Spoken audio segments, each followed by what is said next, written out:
Ninyo, lumuhod ka sa lupa, now Eat Bulaga. Eat Bulaga, grabe. Oh, what are your thoughts? Kasi parang mag-debut ka nitong live. Kaya nga, I mean, I'm very happy kasi syempre sa Eat Bulaga pa. It's a blessing and I'm very grateful na to be doing a debut on Eat Bulaga and to finally release my very first single from Universal Records.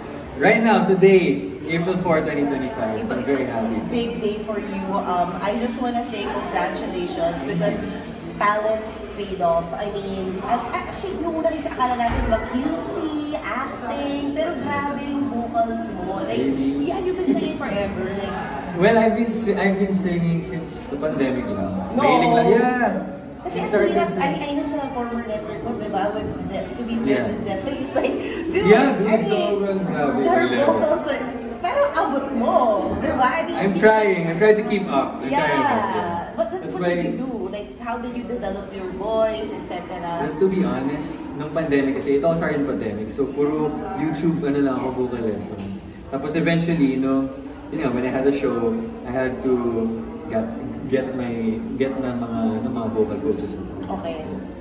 And then the rest is history. The rest is history. What's your sound gonna be like? What are you drawn to? Well, my first single, Maghapon, it's pop, it's folk, so medyo mellow siya. It's a love song, but it's a bit medyo mellow, so medyo sad. Pero it's something unique kasi recently I've been listening to mga standards, mga Michael Bublé, Frank Sinatra. Wow. So this is a total different genre for me, and I'm very excited na marinig ko na. Pero ano ba yung pinapakinggan mo talaga? Like, who are the artists that you find yourself listening to? Yun nga, yung sinabi ko kanina sila Michael Bublé. Yun talaga ang hilig ko. So, that kind of voice. Old soul? Old soul. Wow! So, alam mo maganda rin yun to inject some flavor like that sa youth right now, right? Parang it's a breath of fresh air. Yeah, kasi yung mga songs right now, I mean, they get inspiration from old songs, pero iba din yung tunog ng old songs talaga eh. Pati yung lyrics, yung meaning, yung soul, it's very different. Oh wow. And then are you on your way? Gusto pa ba yung mag-release ka ng album pagkatapos ito? Are you writing an album? Hopefully, well, I've recorded my second song, pero it's not yet done. Pero I hope na tuloy-tuloy, at the end of the year, I hope maka-release na ako ng album. And how do you feel? Because congratulations sa V-Man cover mo. It was well applauded by the fashion people. Oo, diba? And right now, parang pa-it boy ang atake natin, ha? Like, kamusta? Like, it's like a roller coaster ride in 2025. Very overwhelming. I still can't believe na so much blessings are happening. So I just want to thank so many people, so many yung companies, MWell, Benshop, V-Man. Sobrang dami. I have to thank so many. TV5, MQuest, lahat stages.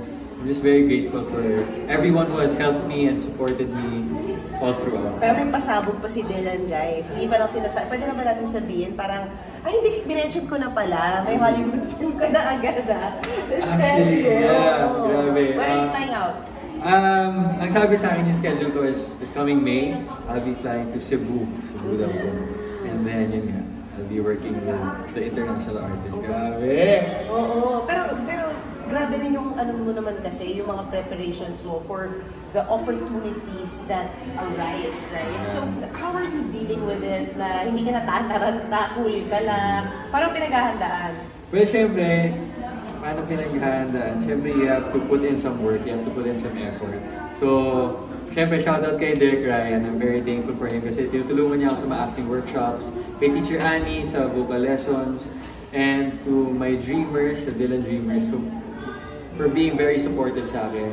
That inspires me, that ignites me to be a better artist and be better at my craft. Nagulat ka ba na gano'n? Because I know you had, tama ba? Nag-athlete ka, may gano'n yung background mo, you did some modeling, but now it's like, my gosh, the speed of this is so fun, so intense, and what are your parents saying about this? Well, my parents are very, very proud. So, ganda ng mom niya, by the way, nakita mo. Yes, hi mom and dad. Very proud sila and very supportive sa lahat ng bagay. Actually, ever since bata pa lang ako, mapa-sportsman, kasi basketball ako dati. Very supportive sila, nanonood sila ng games ko. And even up until now, I invite them na, Pwede kayong manood pag may show ako, may guest ako. Oo. And todo po sila sa social media. Mas ma-post pa sila sa akin sa social media Totoo. o sa Facebook. Kaya sobrang thankful ako and grateful to have parents like that. Grabe. And your mom, di ba? Just nakakatuwa na parang would be si Fafi. Family day? Oh. I love it. What projects do you still want To to do? do well, syempre, ang goal ko this year or next year is to have a movie. Sana magkaroon ako ng movie. And syempre, I have to work hard pa. Kasi syempre, madaming ano yan, process. It's a long journey, it's a long process. But, yun, since meron akong upcoming microdramas, pwede nyo abangan yun. And vertical drama. Wait, I have a question. Sino gusto mo makatrabaho sa industry? Sa industriya, Oh, sino pa? Sino pa? there's a lot. I mean, there's a lot of seasoned artists that I want to Top work of with. mind. Top of mind, syempre, Piolo Pascual, si Enrique Hill. Oo, I think so. Enrique Hill, Jericho Rosales, mga ganun. Grabe, parang Ayun. sa mga minention mong artist, parang dibdiban yung acting. Sobra. Parang Sobra. ganun, character Parang actor challenge. lahat. Parang Oo, challenge. challenge niya. So, ayun ko pala sa challenge. Yeah, right. Of But course. first of all, since it drops today, again, please invite everybody to listen and stream your song. Hi everyone, this is Dylan Menor and I'm inviting you everyone to please stream Maghapon by Universal Records. It's out now, April 4, 2025 on all major streaming platforms. Salamat. I hope you enjoy the song. Dylan, thank you so much. Thank you so much, Emily. Congrats. Thank you so Oo. much. Sana Salamat. sa May ma-send off ka rin namin kasi bukas, kaya mo na tayo yung Hollywood.